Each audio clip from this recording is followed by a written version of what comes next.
फ़र्क यही है कि आप पेचेक के साथ क्या कर रहे हो। अगर आपके पहला जो इन्वेस्टमेंट या एक्सपेंस जो है, आप पिछले महीने का जो बड़ा-सा क्रेडिट कार्ड बिल निपटाने में जा रहा है, तो फिर I think then you end up being slightly away from the game. अगर आप अपना पहला जो पेचेक का जो हिसाब है, you put it into SIP में या सेविंग्स प्लान में डालोगे, तो फिर आप गेम में हैं। तो अगर मार्केट का रूप बदलता है, अगर मार्केट का स्टाइल बदलता है, अगर मार्केट का फैक्टर बदलता है, तो फिर शायद वो सभी फंड्स एक समान एक साथ में ही गिर सकते हैं या अंडर परफॉर्म कर सकते हैं। तो you need to look a bit beyond just the top performing funds of today. थोड़े फंड्स देख लीजिए what have done well in other type of markets also, and you can then build a basket which is a bit more diversified, truly diversified. I have some flexis, larger mid cap, focused, abhi multi bhi, and small cap as a kicker for those funds. So I think that is the domestic portfolio. उसके अलावा international funds भी है मेरे portfolio में. Gold 5 to 10% total allocation में है.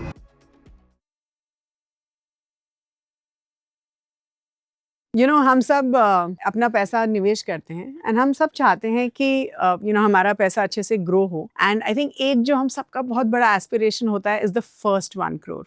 The journey to which is not very easy, right? क्योंकि वो पहला 1 करोड़ बनाना थोड़ा मुश्किल होता है। हेलो फ्रेंड्स, मेरा नाम नम्रता अरोरा है। Welcome back to mutual fund की बात। म्यूचुअल फंड की बात में हम ग्लोबल और Indian economic condition, commodity, stock market, mutual funds, इन सब के बारे में बात करते हैं। और आज के हमारे इस एपिसोड में we have a new speaker. We have a very interesting speaker for the very first time on our show. So please help me welcome Mr. Hari Shamsundar, CFA, जो Franklin Templeton Asset Management India में VP और Institutional Portfolio Manager हैं। हरी investment management industry में 15 साल से ज्यादा का अनुभव रखते हैं। उन्होंने अपने करियर की शुरुआत फ्रैंकलिन टेम्पल्टन के साथ रिसर्च एनालिस्ट और को पोर्टफोलियो मैनेजर के रूप में की थी, जहां उन्होंने इक्विटी फंड मैनेजमेंट टीम के साथ मिलकर कई जरूरी इन्वेस्टमेंट डिसीजंस में कंट्रीब्यूट किया था। इसके बाद उन्होंने नावी एएमसी के CEO के रूप में भी काम किया, जहां उन्होंने लीडरशिप और एसेट मैनेजमेंट दोनों का गहरा अनुभव हासिल किया। मई 2023 में वो दोबारा फ्रैंकलिन टेम्पल्टन से जुड़े और तब से इंस्टीट्यूशनल पोर्टफोलियो मैनेजर के रूप में क्लाइंट्स और इन्वेस्टर्स के साथ फर्म की इन्वेस्टमेंट स्ट्रैटेजीज और मार्केट व्यूज शेयर कर रहे हैं। हरी ने Indian Institute of Management Bangalore से post graduate diploma in management किया है। National Institute of Technology Trichy से बैचलर ऑफ इंजीनियरिंग की डिग्री हासिल की है और वो एक CFA चार्टर होल्डर भी हैं।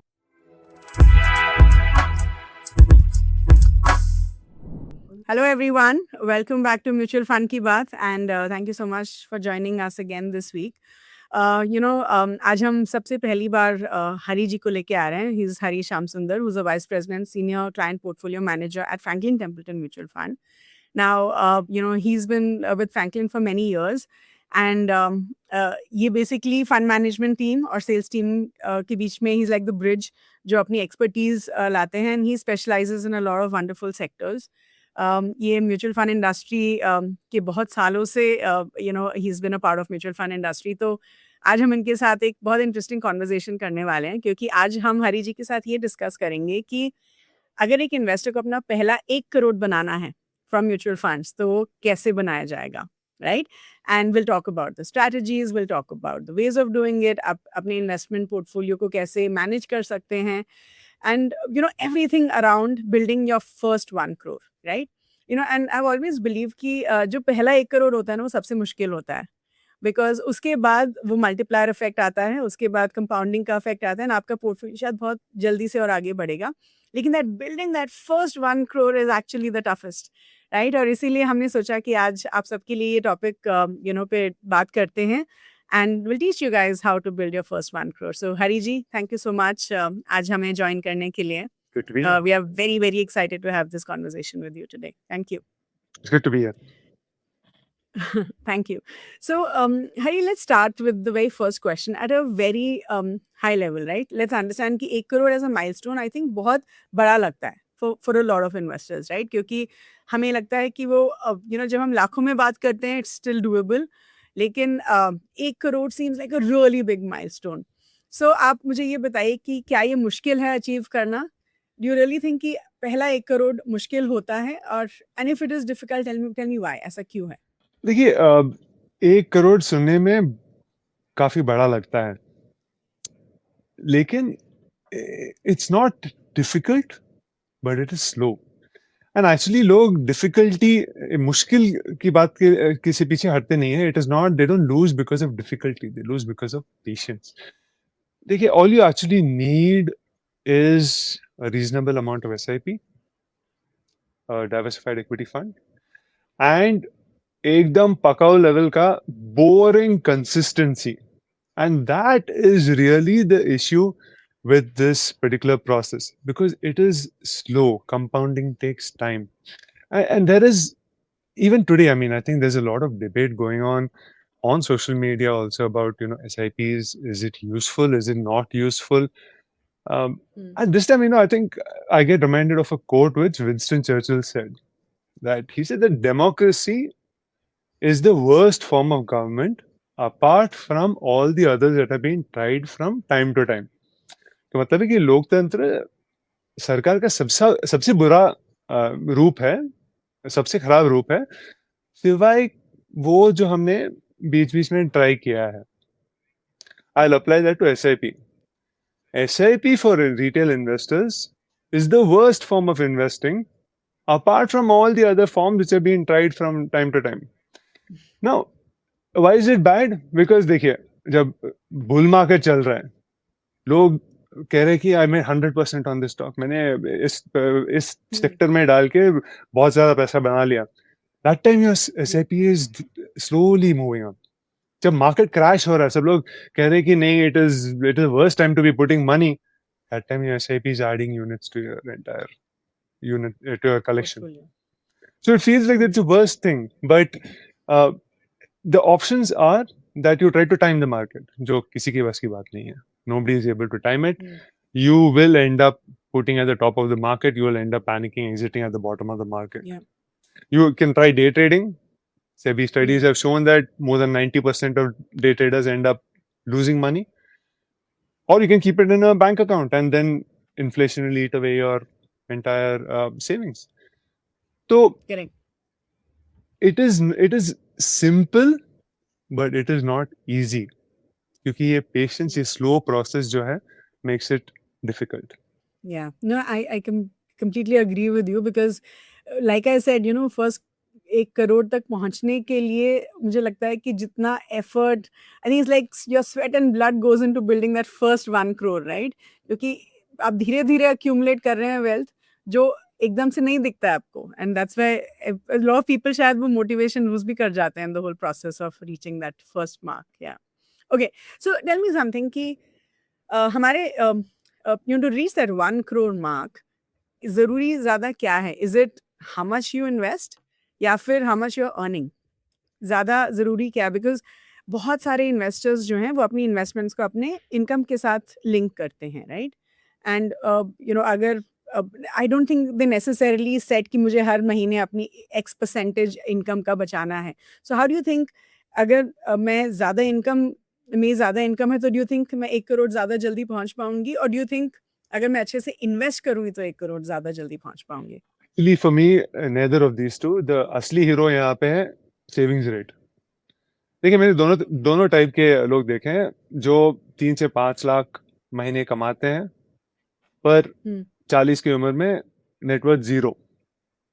मैंने देखा है 80,000 कमाने वाले जो जिनका आई मीन 40 साल की उम्र में अभी उनका नेटवर्क 1 करोड़ बन चुका है. दोनों टाइप के लोग हैं. फर्क यही है कि आप पेचेक के साथ क्या कर रहे हो. अगर आपके पहला जो इन्वेस्टमेंट या एक्सपेंस जो है, आप पिछले महीने का जो बड़ा सा क्रेडिट कार्ड बिल निपटाने में जा रहा है, तो फिर I think then you end up being slightly away from the game. अगर आप हुँ. अपना पहला जो पेचेक का जो हिसाब है, you put it into SIP में या सेविंग्स प्लान में डालोगे, तो फिर आप गेम में हो. Income okay. minus investment is equal to expense. That is the formula which really will end up working in your favor. Okay. So don't you think कि एक पर्टिकुलर सेविंग परसेंटेज हमें हर महीने सेट असाइड करना चाहिए कि okay this is what I am going to invest every month, no matter what my income is, right? So what do you think वो saving percentage होना चाहिए जस्ट फॉर रिटायरमेंट, और या okay just for 1 crore as a goal? Right. मानो कि मैं सिर्फ ये बोले कि मुझे वो 1 करोड़ अचीव करना है. नहीं, so let's get into numbers, right? Numbers पे आते हैं. Yeah. अगर आप 5,000 पर मंथ लगाते हैं at let's say about 12 to 13% return, which is a reasonable ji, return ji. for us to assume for the Indian equity markets. 5,000 का SIP लगेगा आपको 25 to 26 years to get up to about 1 crore. अगर आप 10,000 डाल रहे हो तो फिर 12-13% में you will get there in 20 years. 20,000 लगा सकते हो तो फिर you get there in 13-14 years. But इसमें एक हैक है, एक प्लस पॉइंट, एक मैजिक ट्रिक है. आप स्टेप अप SIP कर सकते हो.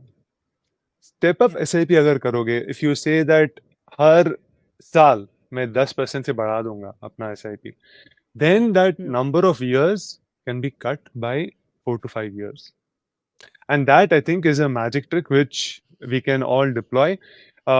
Most of our incomes tend to increase with time, with experience, with your profiles growing.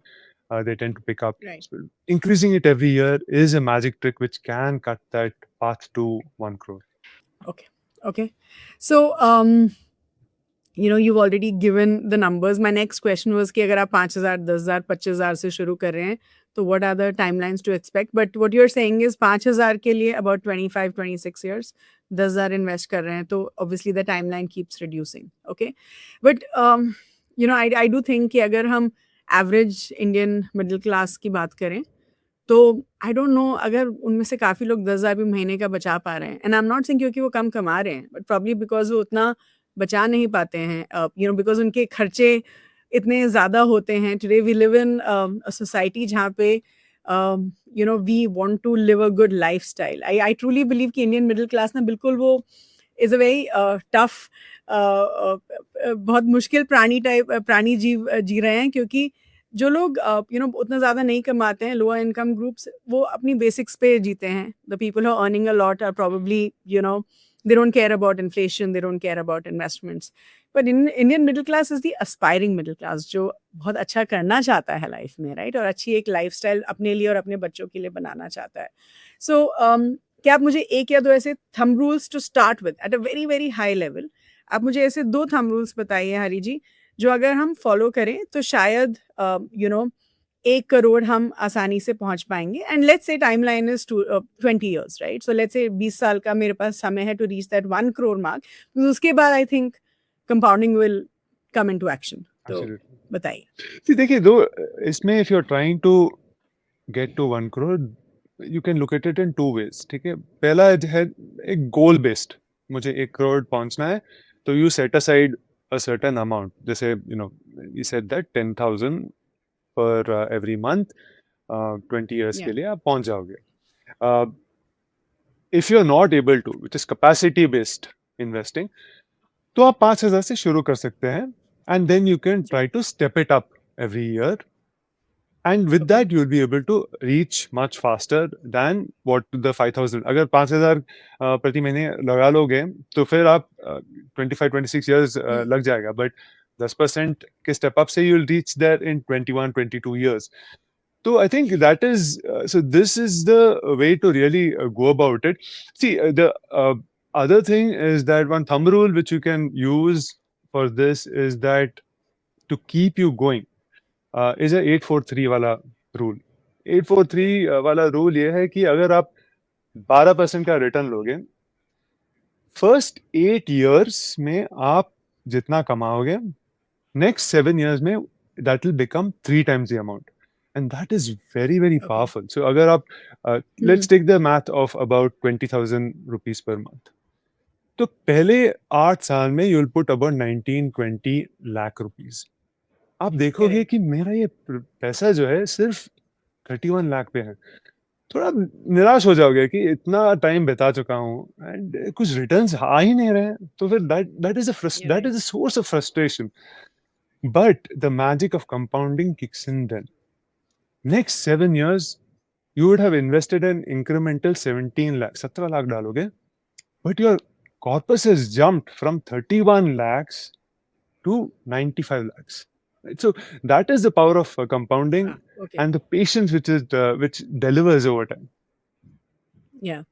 So basically what you're saying is कि अगर आप इनिशियल 5, 10, 15 साल में उतना ज़्यादा नहीं देख रहे हैं portfolio value, don't get disappointed, क्योंकि that is how it works, right? I have always compared compounding to a bamboo tree. अगर आपने देखा होगा कि एक बैम्बू ट्री कैसे ग्रो होता है, पहले आप पानी डालते रहिए, वो बढ़ेगा ही नहीं, कुछ नहीं होगा, 1 year, 2 years, 3 years, and suddenly within 6 months the bamboo tree comes up, right? So I think that is how we should all look at compounding. And निराश अगर आप हो गए तो शायद आप मोटिवेशन लूज करोगे, तो निराश नहीं होना चाहिए, बिकॉज जिसने भी यहाँ पे अपना पहला 1 करोड़ बनाया, बहुत ज्यादा पेशेंस करके ही बनाया है, which is the most important thing. तो हरी जी, अब ये बताइए कि म्यूचुअल फंड्स इस होल प्रोसेस में क्या रोल प्ले कर सकते हैं, राइट? इन्वेस्टमेंट के लिए तो बहुत सारे ऑप्शंस हैं, और मुझे अगर अपना पहला 1 करोड़ बनाना है, तो क्या मैं एफडी से बना सकती हूँ जल्दी? क्या मैं may be would I look at pure equities, direct stocks, mutual funds? तो आपको क्या लगता है कि कौन सा इन्वेस्टमेंट और हम कैसे इन्वेस्ट कर सकते हैं to build that first 1 crore? So I think we are all believers in the India growth story. We are living here, we see it. The country is developing, it is growing, it is the fastest growing major economy in the world. The opportunities, we're seeing new businesses, entrepreneurship is on the rise. We're seeing new businesses being listed, being created. Companies which weren't there 10 years ago today are among the largest companies in the country. So Yeah. the growth story is very real. नई businesses अगर आज बन रही हैं, तो फिर that should become your strength. That should become the vehicle for growth. The best way for you to ride India's growth story is through its businesses. The way to do that is to be a part owner. You're a part owner of these businesses which are growing the country. Hmm. The way to do that is invest in stocks. And the way to do that is to get someone at a low cost to be able to invest in these companies. Fund managers are spending the day in and day out figuring out which are these companies which are doing well, which have got the potential to add to your portfolio. Building a basket of mutual funds is a great way to go ahead and achieve this goal. देखिए, FDs से आप एकदम safe तरीके से खेल सकते हैं, but what normally happens is that FDs से FDs don't clear inflation rate by too much. तो इन्फ्लेशन आपके सेविंग्स को खा जाएगा, and but that does not happen with businesses जिनके पास प्राइसिंग पावर है, जो इन्फ्लेशन से काफी ज्यादा ग्रो कर रहे हैं. The way to meet your goals is still mutual funds. Okay, why not direct stocks? Wouldn't that be faster? Absolutely. I mean, अगर आपके पास टाइम है, अगर आपके पास वो नॉलेज है, अगर आपके पास वो बैंडविड्थ है, if you have the access to the knowledge, then you can try to do it, right? But what I'm saying is that not most of us don't have that time. हमारे पास वो time नहीं है. हमारे निजी जिंदगी में बहुत सारी चीजें चल रही हैं. We have either our businesses or we have a job to go to. We have our lives to live. Instead, you've got somebody, a team, which is doing exactly this day in and day out. You can hire them at what is a very reasonable cost, and they will do the work for you. Okay okay, तो थोड़ा deep dive करते हैं. अगर आप बोल रहे हैं कि म्यूचुअल फंड्स के थ्रू हम एक्चुअली वो पोर्टफोलियो बिल्ड कर सकते हैं, तो आप थोड़ा डिटेल में जाइए हरी, एंड टेल अस कि कौन कौन से कैटेगरीज ऑफ फंड्स हैं जो हमें मदद करेंगे to eventually get there, right? So give us the categories at a pretty high level, क्योंकि अब म्यूचुअल फंड्स में भी, can I put my money in a balanced fund and achieve that portfolio? maybe not, right? So please help us understand कि आपके हिसाब से which are those perfect categories जो एक इन्वेस्टर को 1 करोड़ पहुंचने में they'll accelerate the journey. Sure. So firstly, we believe that your simple and easiest way to go about investing is take a diversified fund. Diversified fund ये है जो सिर्फ एक कैटेगरी में इन्वेस्ट नहीं करते हैं, बट एक से ज्यादा कैटेगरी में इन्वेस्ट कर सकते हैं. जैसे लार्ज मिड कैप फंड की अगर बात करूंगा, तो फिर it is investing in large cap, mid cap. थोड़ा स्कोप है स्मॉल कैप में भी डालने का. फ्लेक्सी कैप में पूरा फ्लेक्सिबिलिटी है फंड मैनेजर को कि जहां भी डालना है, लार्ज में, मिड कैप में, स्मॉल कैप में डाल सकते हैं अकॉर्डिंग टू देयर परसेप्शन कि कहाँ पे आइडियाज है, कहाँ पे अपॉर्चुनिटी है. They can invest. पूरी फ्लेक्सिबिलिटी है इसमें. So you as a investor get the ability to participate in the entire stock market by investing in these diversified mutual fund. तो diversified mutual fund जो है एक simple आसान जरिया है to get full exposure to the entire market. I think one aspect which is there, लोग मुझसे भी कहते हैं जब जब मैं ट्रैवल करता हूँ कि देखिए अगर मेरा 10 साल 15 साल का एक टाइम होराइजन है तो पूरा पैसा आप स्मॉल कैप में क्यों ना डालें, स्मॉल कैप ने अच्छा रिटर्न दिया है पास में तो फिर पूरा पैसा डाल देता हूँ स्मॉल कैप में. इसमें दो मुश्किलें हैं, ठीक है. One is that small cap बहुत वॉलेटाइल है, जो जब लाल दिखता है आपके पोर्टफोलियो में तो स्प्रेडशीट में कैप्चर नहीं होता है. Small caps will fall 30, 40, 50, 60%. 2017 to 2018, end of 2018, small caps had fallen 60%. उस टाइम पे किसी को नहीं लेना चाहिए था. People would have abandoned their SIPs. तो first is that small caps में it is very volatile. दूसरी बात ये भी है कि yes, small caps are doing very well India में, पर अगर बाकी देश देखेंगे तो फिर स्मॉल कैप्स ने उतना खास रिटर्न नहीं दिया है. जैसे यूएस की मार्केट्स की अगर बात करूंगा तो फिर large caps have given better return than small caps. Europe की में भी वही एग्जांपल है. चाइना जापान के बारे में बात करेंगे तो फिर वहाँ की मार्केट्स में भी यही हाल है. So my point is that it over long periods of time small cap has also given better returns in those markets, but there can be long periods of time जहाँ पे small cap may not do well. You as a investor आपको क्या चाहिए? आपको अपना मकसद पहुंचना है. You want to get your goal. Allow the flexibility. Fund manager can decide it. So you have a diversified equity fund. Definitely small cap में आप पैसा लगा सकते हो as a satellite. पर core जो है diversified funds होनी चाहिए. Okay. So diversified funds, maybe you said, of course, flexi caps and even multi caps would be a good addition. Yes, absolutely. So multi caps is excellent option जहाँ पे 25% जो है large cap, mid cap and small cap में हमेशा रहता है. तो you get a much more uniform distribution across the caps. Less flexibility for the fund manager, but for you, अगर आप you're very clear that मुझे mid cap and small cap में ज़्यादा चाहिए, then definitely you'll get a better and a higher exposure through multi caps. Okay. And एक investor के portfolio में ideally कितने फंड्स होने चाहिए for just this one specific goal? क्योंकि हरी जी, हम ये सवाल हर स्पीकर से पूछते हैं कि एक आइडियल पोर्टफोलियो में कितने म्यूचुअल फंड्स होने चाहिए, राइट? ना अगर आप बोल रहे हैं कि सिर्फ diversified funds as a category is enough, so please tell me कि वो भी उसमें भी शुड बी डाइवर्सिफाई या सिर्फ एक फंड में डाल दें? और डू यू थिंक 2 3 4 फंड्स अलग अलग होने चाहिए for us to reach this goal faster? नहीं, बहुत ज़्यादा फंड्स डालोगे तो फिर बहुत कॉम्प्लेक्स हो जाएगा. आपका पोर्टफोलियो बहुत ज़्यादा कॉम्प्लेक्स हो जाएगा एंड फिर बहुत ज़्यादा ओवरलैप भी हो जाएगा. तो फिर बेसिकली आप पूरा मार्केट को ही खरीद रहे हो. आपको you are not leaving anything to the fund manager to create a portfolio for you. आप अपने पूरा मार्केट ही खरीद लिया. So there is a middle ground. You can have a small number of limited number of stock. देखिए diversified funds में भी जैसे हमने कहा 2-3 कैटेगरीज है. फ्लेक्सी है, मल्टी है, फोकस भी एक कैटेगरी है जो रिस्ट्रिक्टेड नंबर ऑफ स्टॉक्स पकड़ता है. थोड़ा एग्रेसिव टाइप ऑफ पोर्टफोलियो है, लोग फंड मैनेजर्स बनाते हैं, but that is also diversified fund. Large cap भी है and of course as I said small cap जो है सैटेलाइट की तरह जरिए से डाल सकते हो. माय ओनली सजेशन इसमें मैं बताना चाहूँगा कि one way of selecting the funds nowadays, लोग देखते हैं कि what is the best performing fund आज के रेट में और उसी में कमिट कर लेते हैं अगले 15 साल के लिए. That is a slightly flawed, slightly एक एरर है, फ्लॉ है इस थिंकिंग में. क्योंकि जो भी फंड्स आज के रेट में चल रहे हैं, it is possible that overlap उनमें ज्यादा है. It is possible that they are doing well for the same reasons.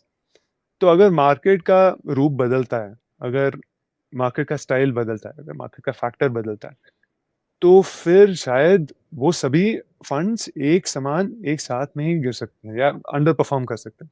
तो you need to look a bit beyond just the top performing funds of today. थोड़े funds देख लीजिए what have done well in other type of markets also, and you can then build a basket which is a bit more diversified, truly diversified. Okay.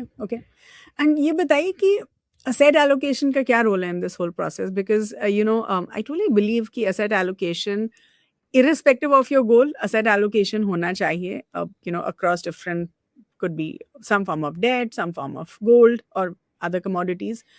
एंड ये जो हमारा asset allocation है वो कैसे इवॉल्व होना चाहिए एज अ पोर्टफोलियो ग्रोथ. सो आप थोड़ा ये बताइए कि asset allocation का रोल क्या है in this whole process. The asset allocation is actually the starting point. What we have spoken about right now is the growth part of your asset allocation and one part of the overall asset allocation. This is ये जो है engine है. It is going to drive and propel your entire portfolio. आपके portfolio को चलाएगा ये the current this equity portfolio what you're talking about. But asset allocation जो है, it is about firstly mapping what your needs are and your risk tolerances, right? So पहले आपको पता लगाना चाहिए कि what are the various, first thing you need to do is preserve. So wealth creation starts with preservation first. Ensure that there is health insurance, there's term insurance to meet any emergency. क्योंकि ये जो है it feeds back into your other portfolio. एक medical emergency आपका ये पूरा compounding की जो कहानी जो हम कह रहे हैं इतने टाइम से, एक मेडिकल इमरजेंसी आपके पूरा कंपाउंडिंग की कहानी को रोक सकता है. तो that is something which you need to address, get that in order. उसके अलावा we need to think about a safety bucket जो मीट्स योर एक्सपेंसेस. कुछ महीने के खर्चे के लिए आपको थोड़ा पैसा साइड में रखना चाहिए definitely at any point of time. वो आप डेट फंड, आर्बिट्राज फंड में लगा सकते हो. एक दूसरा कैटेगरी जो है, तो 3 कैटेगरीज है. एक वो सेफ्टी वाला बकेट, दूसरा है एक जो इंटरमीडिएट गोल्स. आपको एक गाड़ी खरीदनी है 3 साल में, 5 साल में. आपको पता है कि शायद एक कोई और नीड्स है, एक वेकेशन, बड़ा वेकेशन करना है आपको. So that is the second bucket which you need to factor in. And third is the growth bucket, which we have discussed. So that is the broader bucketing. उसमें भी you can also have other instruments apart from just domestic equities. Okay. So ये बताइए हरी कि ये जो हम growth bucket की बात कर रहे हैं, which is purely equities what you are saying, लेकिन क्या उसमें हम थोड़ा गोल्ड डाल सकते हैं? Do you think that will accelerate the growth? Do you think हम उसमें थोड़ा इंटरनेशनल फंड्स डाल सकते हैं for it to grow faster? So help me understand कि जो ग्रोथ बकेट है इन इटसेल्फ, क्या उसमें हम अपार्ट फ्रॉम इक्विटीज और कुछ डाल के उसको बेटर कर सकते हैं, या फिर यू रेकमेंड कि सिर्फ इक्विटीज होना चाहिए, equity mutual fund, flexi caps, multi caps and you are sorted? See, the role of ये जो इंटरनेशनल इक्विटी है, ये एक अलग एसेट क्लास है. गोल्ड जो है एक अलग एसेट क्लास है. अलग अलग एसेट क्लास डालने का ये इम्पोर्टेंस है, ये नीड है कि ये अलग अलग काम करें. The need for diversification is that her asset को अपने टाइम में क्लिक करना चाहिए. ठीक है. तो international equities should be a part of the bucket also of your portfolio, and the role of that is 2 things. One is rupee depreciation. Definitely that is one of the ways to hedge against your portfolio against it. Sure. पर उसके अलावा भी दुनिया में बहुत सारे themes हैं, कहानियां हैं जो इंडियन मार्केट में कैप्चर नहीं हो पाती. And lot of our lives, we spend a lot of our time, we spend a lot of our money also on many products which are not investable from India. Yeah. It makes sense to have some of that in your portfolio. So that is the role of international diversification, and it tends to do well when India does not do well. So your portfolio keeps on moving. If India is not doing well, maybe international is doing well. So your portfolio keeps on moving as a result. Gold भी एक ऐसा asset class है which is very good for diversification. I will not say that it is like going to always give you better returns. ऐसा नहीं है. There been many amounts of period of time जहाँ पे gold has not given any returns, बहुत कम returns दिए हैं. Equities have given much better returns, पर उसका return profile अलग है. And that is the role of a different asset class in your portfolio. So bit of gold, a bit of international equities, I think should also be there in your overall asset allocation bucket. Okay. Okay, so now let's say कि there is an investor जिसने अपने आप को 20 साल दिए हैं to achieve the first 1 crore, and let's say he और she is very disciplined about investing, और वो हर महीने वो स्टेप अप भी कर रहे हैं, हर महीने अपने एस कर रहे हैं. व्हाट कुड बी वन और टू ऑफ दोज कंस्ट्रेंट्स? आपको क्या लगता है कि अगर कोई इन्वेस्टर डिसिप्लिन भी है, फिर भी उनको वो फर्स्ट 1 करोड़ नंबर पहुंचने में क्या दिक्कत या क्या डिफिकल्टीज फेस करनी पड़ सकती हैं, and how could we prevent those? So there are a lot of distractions. It is not easy. There are a lot of mistakes जो लोग करते हैं.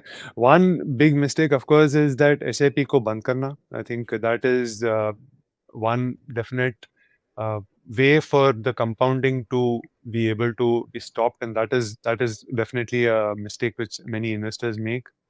Uh, and इसमें भी I don't blame anyone because it is, as I said, जब लाल दिखता है आपके पोर्टफोलियो में, when you see that नहीं अब एक्चुअली पैसा खो रहा है इसमें, मैं क्या कर रहा हूँ, जिसमें मेहनत की कमाई है, you really question, and that's when it is very tempting to stop it. And that is the time when you are able to accumulate more units. आगे की बुल मार्केट में जब भी आएगा और आएगा, um, we have seen it in the past as well. That is, I think, the best time to normally add. Second mistake, I think, which people tend to make is हर हफ्ते अपना portfolio देखना. I think that itself, लाल दिखेगा तो फिर you will definitely act. There is no doubt about it. It is human tendency. So avoid looking too often at your portfolio itself. That is one other thing which I'll say. Third is, I think, planning का जो issue है, like, as I said, you need to have a second bucket जहाँ पे you have goals which are coming up. लोग ऐसा करते हैं कि बहुत पूरा पैसा इक्विटीज में डालते हैं, फिर गलत टाइम पे थोड़ा निकाल के एक पॉज लेना पड़ता है आपके जर्नी में, बिकॉज गोल्स आ जाते हैं, इंटरमीडिएट गोल्स आ जाते हैं. सो दैट आई थिंक थोड़ा प्लानिंग के साथ यू कैन अवॉइड इट. इसके अलावा I think starting late is another issue. Yeah. So one so we spoke about अगर 20,000 डालोगे अपने इन्वेस्टमेंट्स में, तो 13-14 ईयर्स में आप पहुंच पाते हो अपने 1 करोड़ का गोल तक. लेकिन अगर आपने कहा कि नहीं, मेरे पास वो 13-14 ईयर्स नहीं है, मेरे पास सिर्फ 10 साल है, that is only different I am talking just 3 to 4 years, तो वो 12% के बजाय आपको 20% से ज्यादा रिटर्न चाहिए. उस चक्कर में लोग बहुत ज्यादा अग्रेसिव होने की कोशिश करते हैं. लोग बहुत अग्रेसिव Yeah. कॉल्स लेते हैं, लोग बहुत अग्रेसिव इन्वेस्टिंग करते हैं, and that is when you can go seriously wrong in this journey. So these, 4 or 5 kind of mistakes, I think, are there, and these are the temptations which we should try to stay away from. Yeah. I personally think कि जैसे आपने बोला कि हमारे goals होने चाहिए, because I talk to a lot of investors on a very regular basis, and I have realized कि जब भी हम ये पूछते हैं कि आप क्यों इन्वेस्ट करना चाहते हैं, हर कोई ये बोलता है कि मुझे एक अच्छा भविष्य चाहिए, बट कोई स्पेसिफिक गोल्स नहीं डालता है अपनी इन्वेस्टमेंट्स के लिए.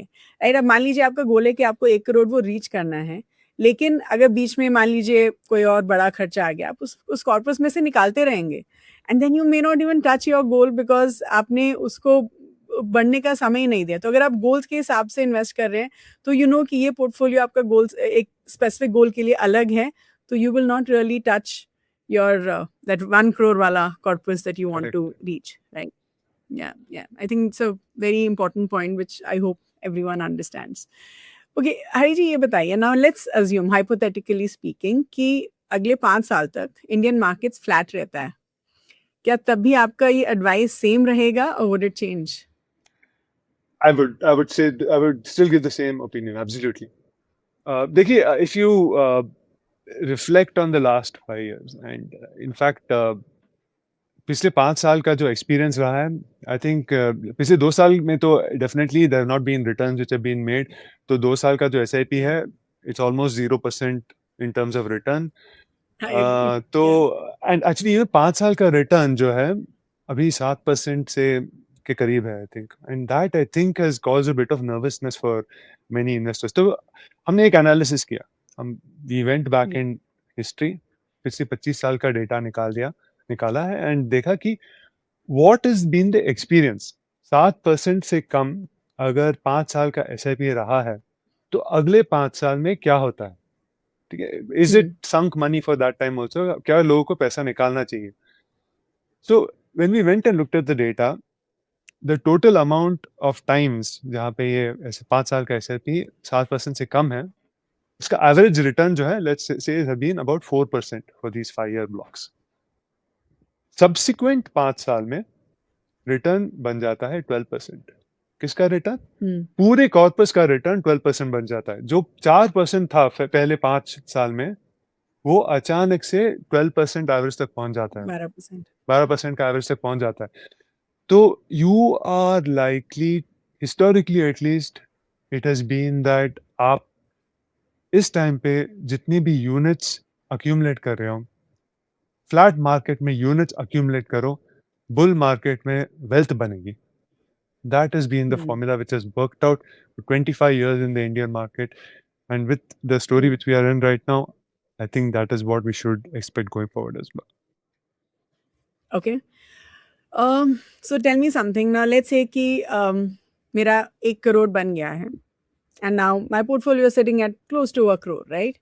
So tell me, क्या अब हमारा investment strategy अलग होना चाहिए once you touch a 1 crore mark?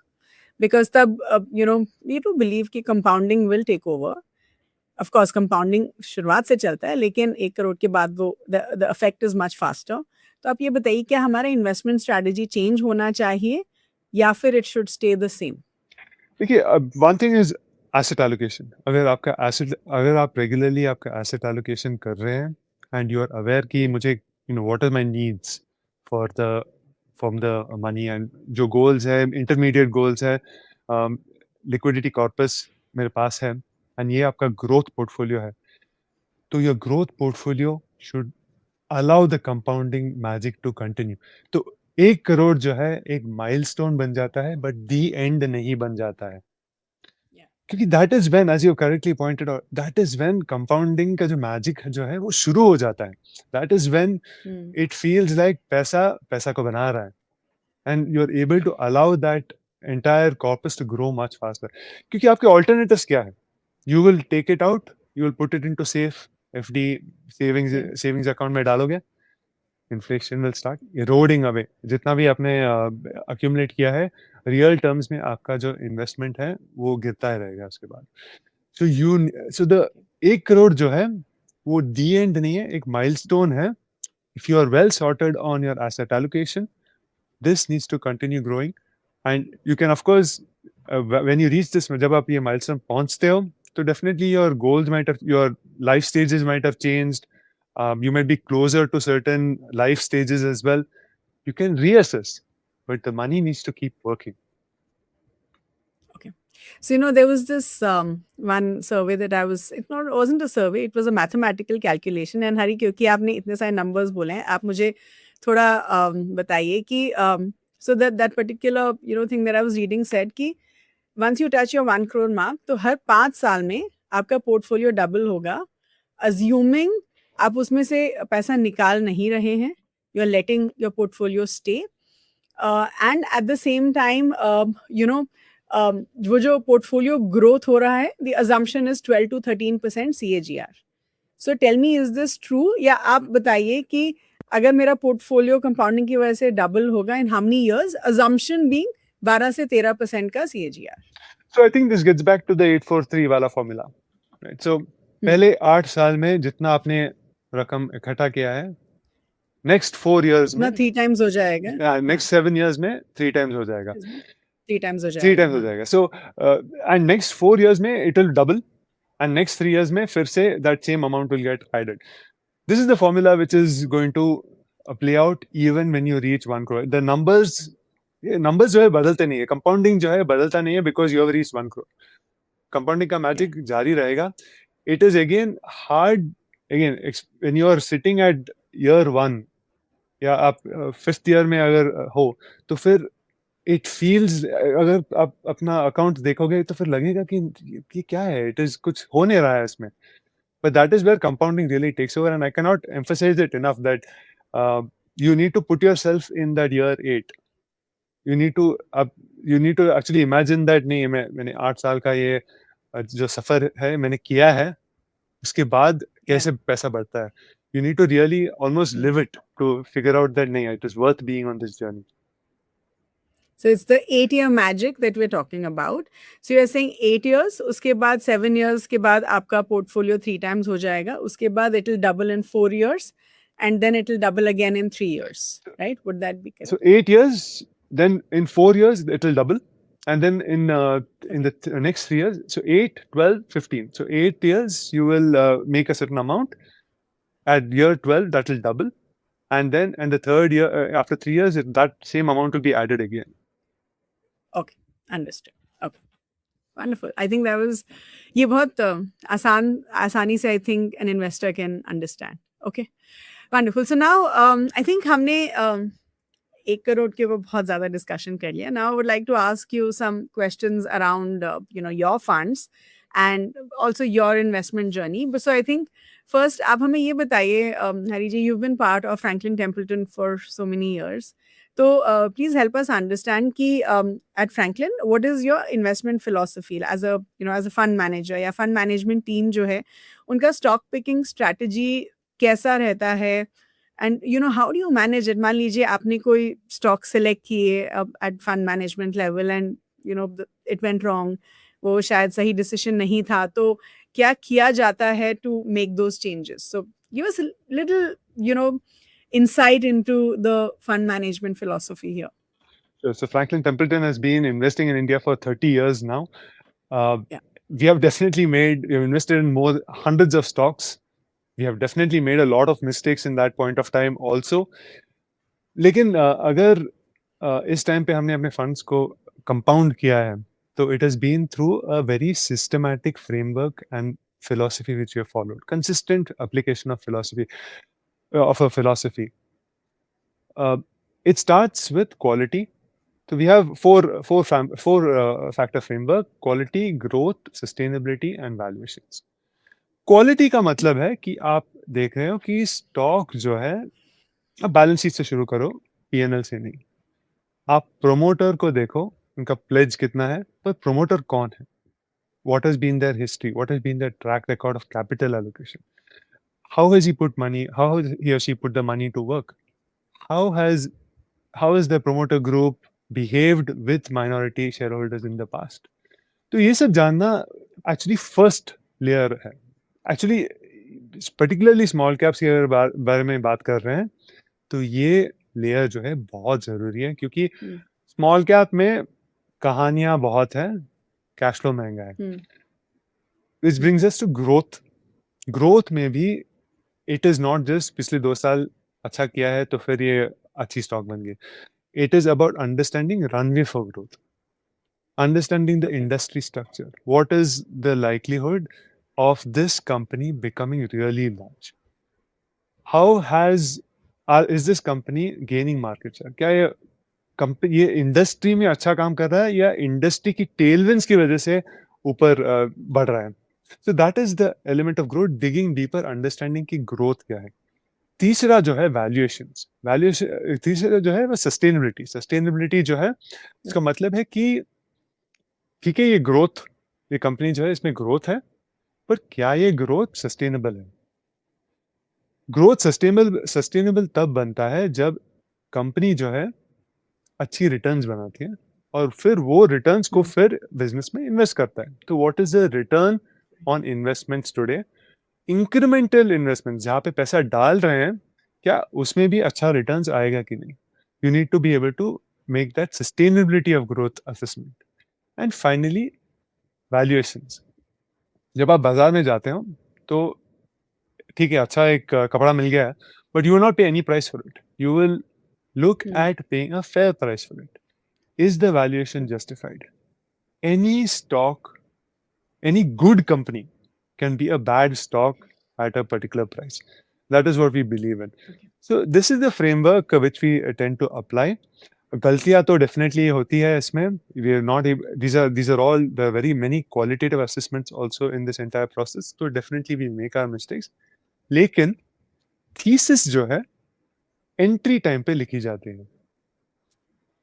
Thesis टूट गई, या तो नंबर्स की वजह से या मैनेजमेंट ने किया कुछ किया, तो फिर स्टॉक से निकलना चाहिए, even if it's at a loss.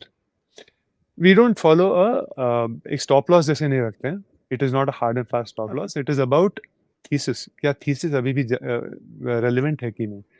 So I think this is the framework which we tend to follow, which we've been following consistently over the periods of time, and it has definitely worked out well for us. Okay so tell me something let's say कि किसी company में कुछ एक fundamental change हुआ है right and you probably were not expecting it जब obviously आपने stock खरीदा था सो लेट्स से कि फंडामेंटल चेंज है may be it's for the better Hmm. Right ज़रूरी नहीं है कि अगर कुछ फंडामेंटल चेंज हो रहा है तो वो बुरा ही होगा कंपनी के लिए तब आपका तब आपका इन्वेस्टमेंट स्ट्रैटेजी क्या रहता है सो डू यू से कि चलो ठीक है जो भी हुआ है change it's fine it's gonna be better for the company या फिर अगर वो आपके थीसिस में फिट नहीं हो रहा है you will still remove that company from the portfolio This is a very important point. इसको actually we call this and it's a dangerous thing. इसको कहते हैं thesis drift. आपने एक वजह ओके से स्टॉक को लिया है. अब या thesis जो है वो बदल रहा है. As you said, it can be for या good or it can be for bad. अगर स्टॉक गिर भी गया तो कोई ना, आई मीन मैनेजमेंट कुछ ना कुछ थीसिस, नया थीसिस तो लेके आ जाएगा कि नहीं इसकी वजह से हुआ या उसकी वजह से हुआ या we are putting money into this new project. So it is very important that हर दिन जो है एक नया दिन. We look at every stock जो हुआ है वो पास्ट में है. आज के रेट में क्या आप वो स्टॉक उठाओगे. Does this stock warrant a place in your portfolio today, given what you know about it, given the track record of what the management has done. See, sometimes, as you pointed out, management are surprised on the upside. तो फिर वो थोड़ा एक आपको वो quality का you'll raise it in your quality bar. आप थोड़ा लीवे दोगे. अगर फिर एक थोड़ा सा गलती हो गया या मिस हो गया नंबर्स में, you will tend to maybe say that ठीक है, management has credibility. पास में देखिए track record अच्छा है. So any day thesis is live and it is relevant for that particular day. So हर दिन it is important to keep that assessment alive and contemporary. Okay, okay, wonderful. So now let's talk a little bit about your personal investing, Hari, and help us understand कि आप आपने कब invest करना शुरू किया and which product did you start with? आपका investment journey कैसा रहा है? So give us a little insight about your personal investment journey. So my investment journey, मेरा investment journey जो था वो 20 साल पहले शुरू हुआ था. It started with the most popular product of that time, of course, which is ELSS. So Okay. the tax saving scheme, which was a distributor, an advisor came and basically recommended a few funds for me to invest my Right. tax saving in. So I put it in those, and those are very good. That's a good advice. And actually, I still hold those investments even today. Yeah. Okay. These. The reason why I hold it is also an interesting thing which speaks about psychology. जी. वो investment जो था उन्होंने paper and pen से लिया था, check के हम्म, जरिए से लिया था. I did not have an easy way. Click of a button से रिडीम नहीं कर सकता था मैं. तो हाँ. जब भी वो टेम्पटेशन आया था कि मुझे रिडीम करना चाहिए, थोड़ा आलसी बन गया मैं, थोड़ा लेजी हो गया. सोचा कि नहीं ठीक है, इसको छोड़ देते. After Yeah. these 20 years, that investment is up, 10, 12 times easily. Yeah. So, and Okay. this is just pure compounding. अगर IRR देखोगे तो उतना, it's not like 20% compounding जैसे किया है. It is again 12-13% का compounding. But ये है compounding का magic. So that even today teaches me about, I still hold these and get reminded on a regular basis of the power of compounding. That was my start of my investment journey. But that was the good part of the start of my journey. उसके बाद मैंने जी. Do it my self करने की कोशिश किया था. 2006-7 में infrastructure का बूम था, कमोडिटीज का बूम था, हम्म. पूरा पैसा उसमें डाल दिया. Yeah. 2008-9 के क्रैश में, 2009 में I went and looked and my portfolio was down 50-60%. Oh my God. Yeah. I mean, I think सबका पोर्टफोलियो उतना गिरा था Yes. approximately and Pretty chaotic, yeah. And at that point of time, it's not, see, देखिए, it is not about the just a number. Yeah. माहौल जो बन गया था, बैंक्स डूब रहे थे, Yeah. ग्लोबल फाइनेंशियल क्राइसिस हो रहा था, पूरा फाइनेंशियल सिस्टम का रीसेट होने वाला है, ये था हेडलाइंस, हर दिन हेडलाइंस ऐसे ही था, पूरा अनसर्टेनिटी का माहौल था। मैंने किया जो लोग उस हालत में अक्सर करते हैं, पैनिक सेलिंग, पूरा पैनिक सेलिंग करके मैंने बेच दिया अपने फंड्स को। Okay. That was my mistake, Okay. That was my first learning in the markets as well. 50-60% में बेच दिया मैंने वो फंड्स को, बट उसके बाद I saw the recovery coming, the recovery in the market, फिर ठंडी दिमाग से I was able to start my journey really in the good earnest, diversified fund में पैसा डाल दिया, started a more regular investment process. Then I made the second mistake, जहाँ पे मैंने asset allocation का planning नहीं किया था, तो intermediate goals आ गए मेरे लिए, and I had to sell some part of that corpus again. Same, the mistake which you have spoken about, I committed all of that. All these mistakes I have made in the past. So that is my second learning. Again, went back, did asset allocation, and वहाँ से फिर शुरू हो गया मेरा proper journey. Few core funds, regular investments, proper asset allocation, and that's been my journey really. Okay. So can you tell us अभी आपके portfolio में क्या funds हैं, which I mean how do you manage your portfolio currently at this stage जहाँ पे शायद आप you're more disciplined as an investor and you are more focused towards your financial goals. So help us understand कि अभी आपके portfolio में क्या funds हैं. I don't want to get into names. Of course, Franklin Templeton funds feature prominently in my portfolio.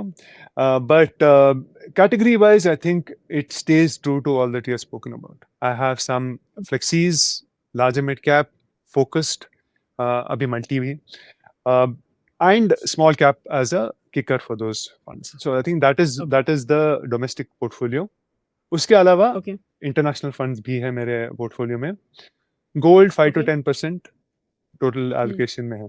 So this is still the process which I'm following, and this is the asset allocation mix which I'm currently following right now.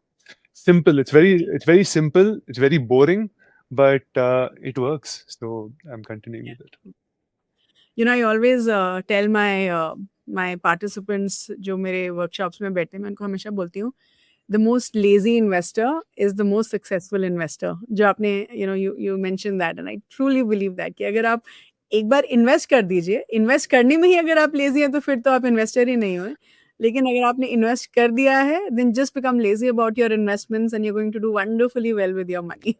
Completely agree. Okay, so now I'm going to end this conversation, this part of the conversation with a simple question क्योंकि आप जो हैं sectoral expert हैं. When we were having this discussion before the podcast, आपने बोला था कि you used to specialize in oil and gas, and उसके बाद आप जो आप research analyst थे तो आपने बहुत सारे sectors के ऊपर research किया है. So Hari, help us understand कि आज के time में in this time and era, right?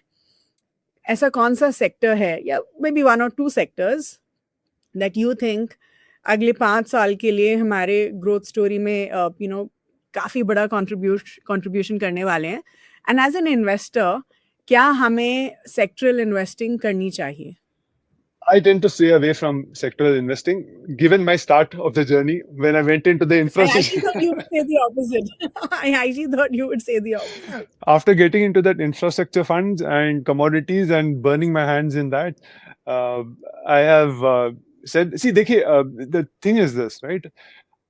आप डबल काउंटिंग कर रहे हैं इसमें. जब आप सेक्टर्स पिक कर रहे हैं और आपका जो फंड है, डाइवर्सिफाइड फंड है, फंड मैनेजर्स भी वही काम कर रहे हैं. अगर फंड मैनेजर्स को सेक्टर्स पसंद है तो फिर वो ओवरवेट करेंगे उन सेक्टर्स को. जो स्टॉक्स अच्छे लग रहे हैं उसमें, उन सेक्टर्स में डेफिनेटली ओवरवेट करेंगे उसको. तो आपके पोर्टफोलियो में डबल काउंटिंग हो जाता है फिर. So you don't realize that that you're increasing your weight far more than what you think you're investing, than what you think you're invested in. So as a result, I tend to say that sectoral level, I leave the call to the fund managers, allow them to take these calls. and I can stay in my diversified funds, my small cap fund also. I can tend to allow that to run as well, and that's the approach that I'm still following.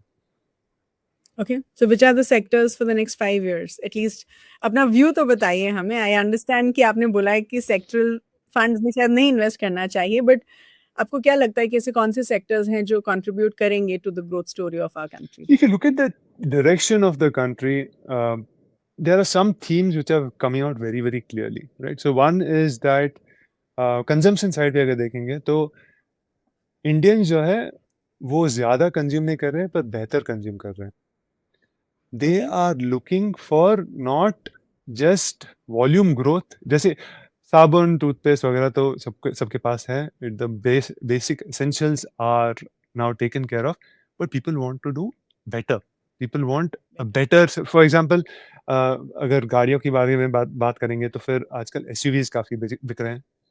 Agar Yes. even if you look at consumer discretionary categories mein, you see ACs, you see a lot of things which are increasing the quality of people's lives. That is increasing very, very fast. So premiumization of consumption जो है वो एक काफी अच्छा theme है, and that is something which we continue to believe that it's a structural theme. A lot of companies play in this. It is a broad-based theme. It's a broad-based idea which has played out in many other countries also. We are on that path. So this is one definite trend which we can bet on.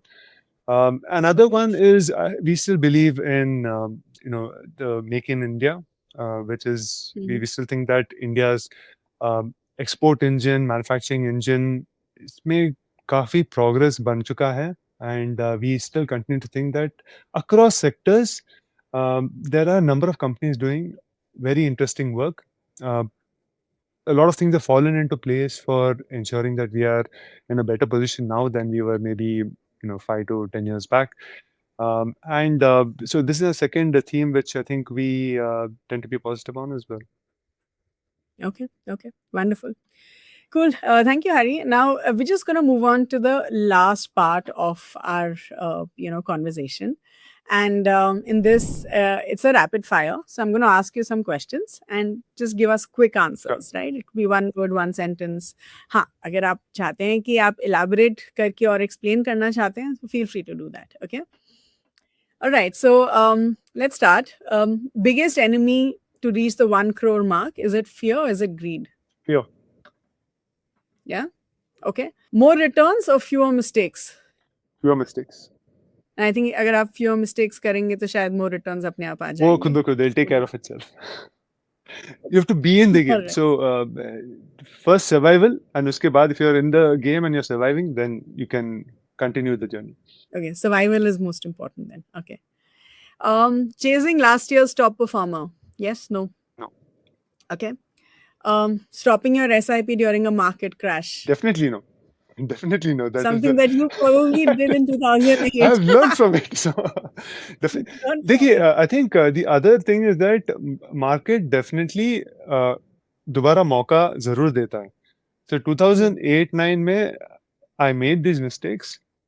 2020 में I made sure not to make the same mistakes. So and you probably used that opportunity. Did you use that opportunity? I did. Yeah. Heavy rebalancing at that point of time, thankfully, and that's what worked out well.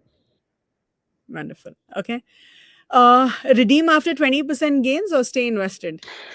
This artificial benchmarks is stay invested. Artificial benchmarks are artificial. Okay. Okay. Checking NAV daily or never? Never.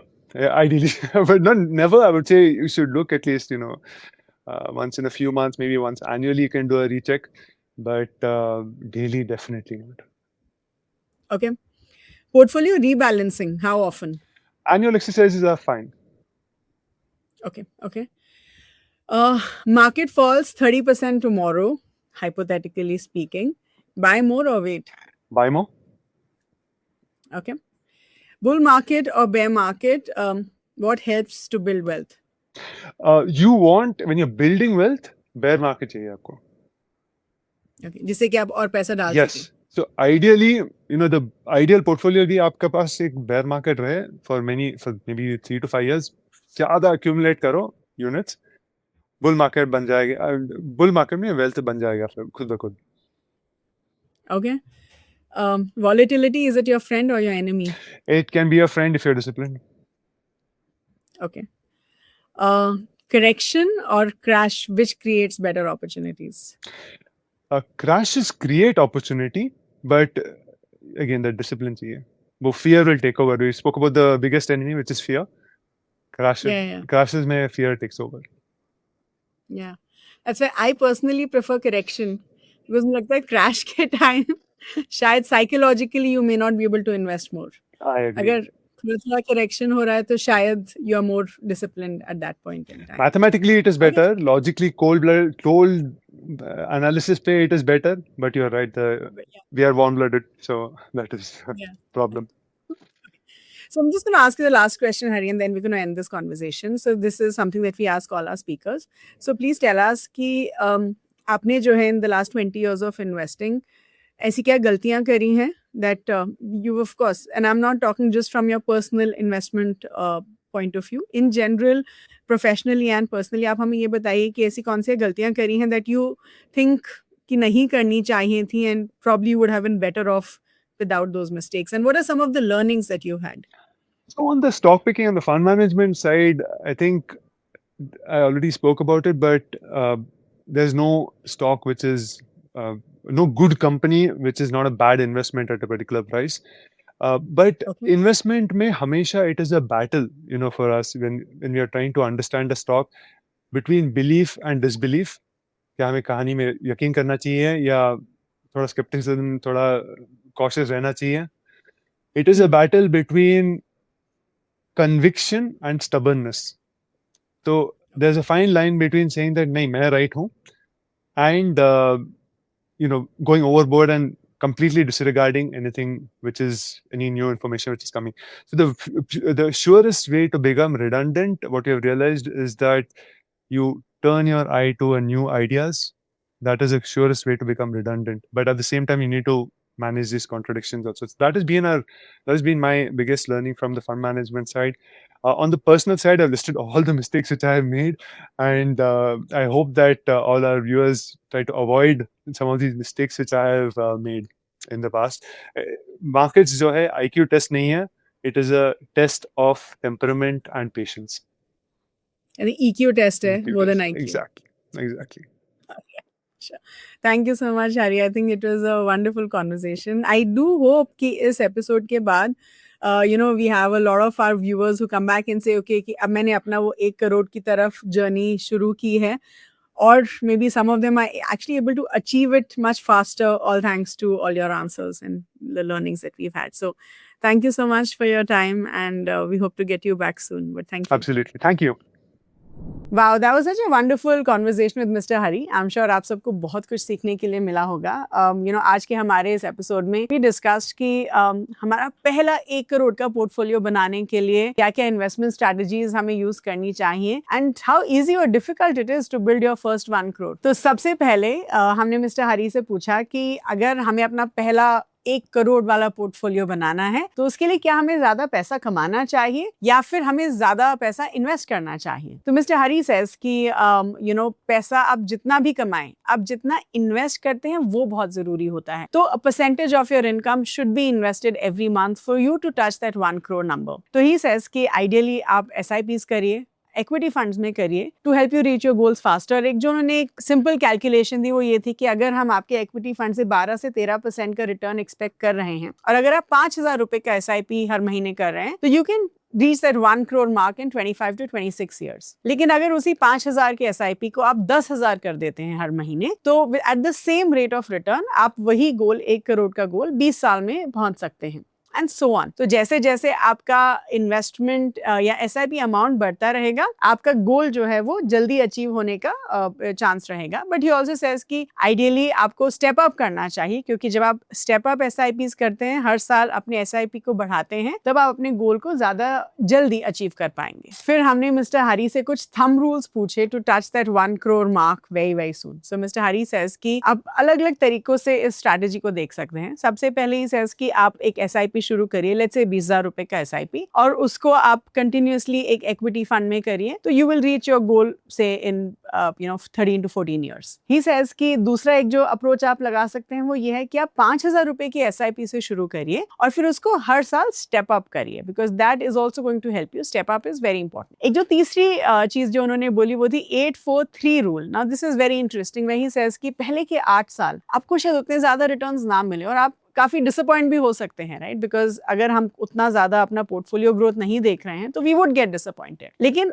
अगर आप पहले 8 साल तक अपना SIP continue करते हैं, भले ही आपको उतना ज्यादा कुछ पोर्टफोलियो में ग्रोथ दिखे या ना दिखे, उसके अगले जो 4 साल हैं उसमें जो है आपका ये जो 8 साल तक वाला पोर्टफोलियो था वो 3 टाइम्स हो जाएगा, और उसके 3 साल बाद that portfolio will double. So he says कि जब आप 8-4-3 अप्रोच अप्लाई करते हैं, विच इज बेसिकली 15 साल का अगर हम टाइम पीरियड लेके चल रहे हैं, तो पहले 8 साल में उतना ज्यादा नहीं दिखेगा, अगले 4 साल में आपका पोर्टफोलियो 3 टाइम्स ग्रो होगा और उसके अगले 3 साल में आपका पोर्टफोलियो डबल होगा। सो ही सेज कि ये ऑब्वियसली पॉसिबल है because of the power of compounding. और पावर ऑफ कंपाउंडिंग का बेनिफिट आपको सिर्फ तभी मिलेगा जब आप इनिशियल स्टेजेस में थोड़ा पेशेंस रखेंगे। फिर हमने मिस्टर हरी से पूछा कि ऐसे कौन सी म्यूचुअल फंड कैटेगरीज हैं जिनमें हम इन्वेस्ट कर सकते हैं to reach that 1 crore mark. तो ही सेज कि अगर आपको 1 crore मार्क टच करना है, which is obviously what we are talking about, आपको जो है डाइवर्सिफाइड इक्विटी फंड्स में इन्वेस्ट करना चाहिए, and the most important one is the flexi cap fund. He said जो फ्लेक्सी कैप फंड्स होते हैं उसमें आपको फ्लेक्सिबिलिटी मिलती है, जहां पे आपका पैसा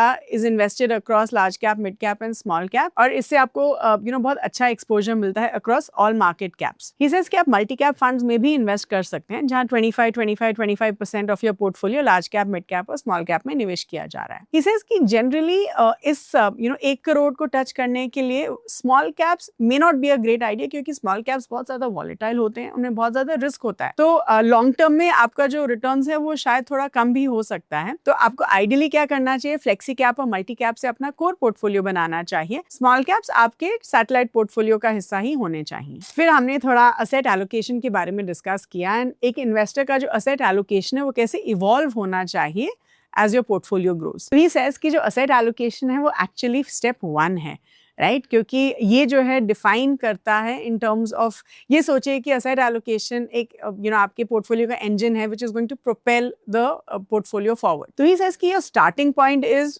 सेफ्टी बकेट। तो ये आपका जो सेफ्टी बकेट होता है इसमें आप डेट फंड्स, आर्बिट्राज फंड्स में डाल सकते हैं, जो आपका इमरजेंसी फंड भी हो सकता है, और basically which will make your portfolio relatively safe. जो दूसरी बकेट होती है वो होती है इंटरमीडिएट बकेट, जिसमें जिसमें आप इन्वेस्ट करते हैं फॉर योर इंटरमीडिएट गोल्स। जैसे मान लो आपको ट्रैवल करना है और आप उसके लिए बचा रहे हैं। जो तीसरी बकेट होती है वो होती है ग्रोथ बकेट। अब जो ग्रोथ बकेट होती है उसमें आप प्योर इक्विटी फंड्स डालेंगे, आप इंटरनेशनल फंड्स डालेंगे, क्योंकि ये आपके पोर्टफोलियो को ग्रो करेंगे। नाउ ही सेज कि इंटरनेशनल फंड्स भी जरूरी होते हैं एक इन्वेस्टर के पोर्टफोलियो के लिए, and to touch that 1 crore mark is well, क्योंकि जो इंटरनेशनल फंड्स होते हैं एक तो वो आपको ऐसी थीम्स में इन्वेस्ट करने की अपॉर्चुनिटीज देते हैं जो इंडिया में अवेलेबल नहीं है, प्लस मान लीजिए अगर इंडियन स्टॉक मार्केट उतना अच्छा नहीं करिए तो you have an opportunity to invest in international markets. He also says कि जो आखिरी बकेट होती है दैट इज गोल्ड या कमोडिटीज। अब गोल्ड का जो रिटर्न प्रोफाइल है वो इक्विटी से थोड़ा अलग है, जिसकी वजह से आपके पोर्टफोलियो को अच्छा डाइवर्सिफिकेशन मिलता है। फिर हमने मिस्टर हरी से उनकी इन्वेस्टमेंट स्ट्रैटेजी के बारे में पूछा कि उन्होंने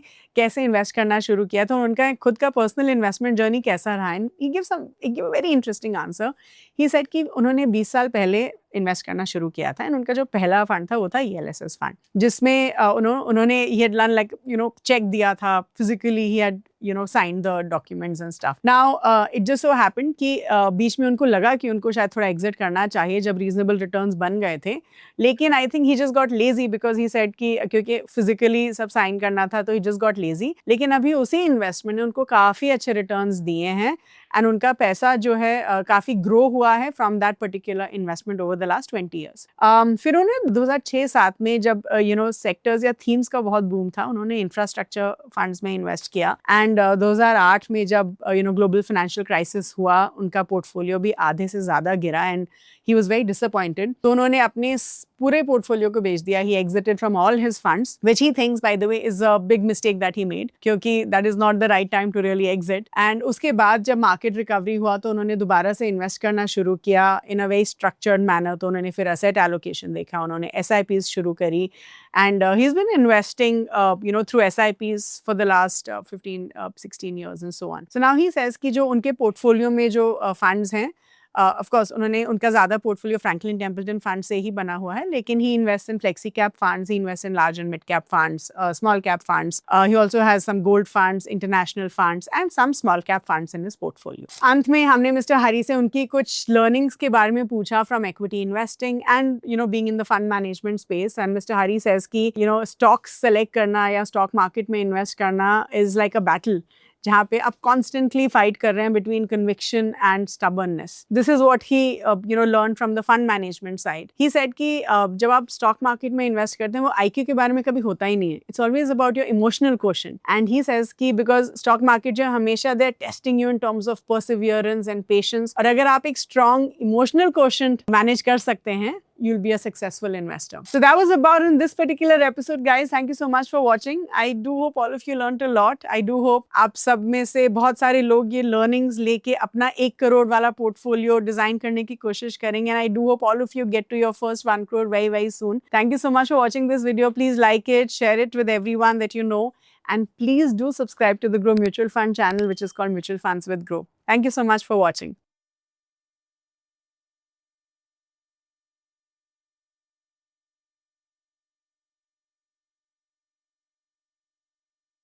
Mutual fund investments are subject to market risks. Read all scheme-related documents carefully.